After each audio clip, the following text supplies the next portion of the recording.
کہ مشرق وسطی میں ایک اور جنگ کے خطرات پر پاکستان نے جاری سفارتی کاوشیں تیز کر دی ہیں۔ برطانوی خبررساں ایجنسی کے مطابق پاکستان نے جنگ کے خاتمے کے لیے ایران کا نظر ثانی شدہ جواب امریکہ کے ساتھ شیئر کیا ہے۔ ایرانی وزارت خارجہ کے ترجمان نے تصدیق کی ہے کہ پاکستان کی ثالثی میں مذاکراتی عمل جاری ہے۔ تہران اور واشنگٹن دونوں ایران کی حالیہ تجویز پر اپنا جواب دے چکے ہیں اور عام مذاکرات میں سہولت کاری کے لیے وفاقی وزیر کی تہران میں ایرانی صدر مسعود پزشکیان سے اہم ملاقات ہوئی۔ محسن نقوی اسپیکر باقر غالباف اور ایرانی وزیر خارجہ سے بھی ملے۔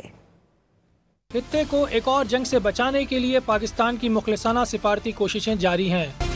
وفاقی وزیر داخلہ محسن نقوی نے تہران میں ایرانی صدر سمیت اہم قیادت سے ملاقاتیں کی۔ محسن نقوی اور ایرانی صدر کے درمیان ملاقات 90 منٹ تک جاری رہی۔ ایرانی میڈیا کے مطابق مسعود پزشکیان نے ایران پر حملے میں سرزمین استعمال نہ ہونے کی ضمانت پر اظہار تشکر کیا۔ انہوں نے کہا کہ ایران خطے کے اسلامی ممالک سے دوستانہ اور مستحکم تعلقات چاہتا ہے۔ پاکستان نے بڑھتی امریکہ ایران کشیدگی میں کمی لانے کے لیے سفارتی کوششوں کو ٹاپ گیئر لگا دیا۔ برطانوی خبر ایجنسی کے مطابق پاکستان نے جنگ کے خاتمے کے لیے ایران کا نظر ثانی شدہ جواب امریکہ کے ساتھ شیئر کر دیا۔ رائٹرز نے پاکستانی ذرائع کے حوالے سے دعویٰ کیا کہ ایران کا جواب اتوار کی شب امریکہ کو بھیجا گیا۔ ایرانی وزارت خارجہ کے ترجمان اسماعیل بقائی نے بھی تصدیق کی کہ پاکستان کی ثالثی میں امریکہ کے ساتھ مذاکرات جاری ہیں۔ تہران اور واشنگٹن دونوں ایران کی حالیہ تجویز پر اپنا جواب دے چکے۔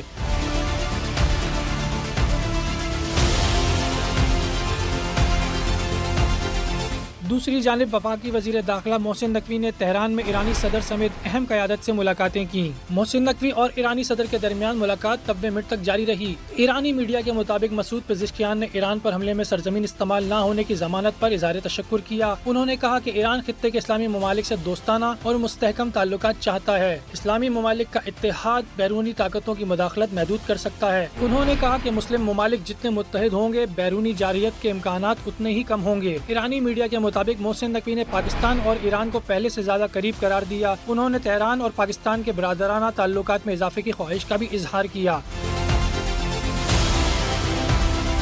اس سے پہلے محسن نقوی کی ایرانی وزیر خارجہ عباس عراقچی اور اسپیکر باقر غالباف سے بھی ملاقاتیں ہوئیں۔ وزیر داخلہ محسن نقوی ہفتے کے روز تہران پہنچے تھے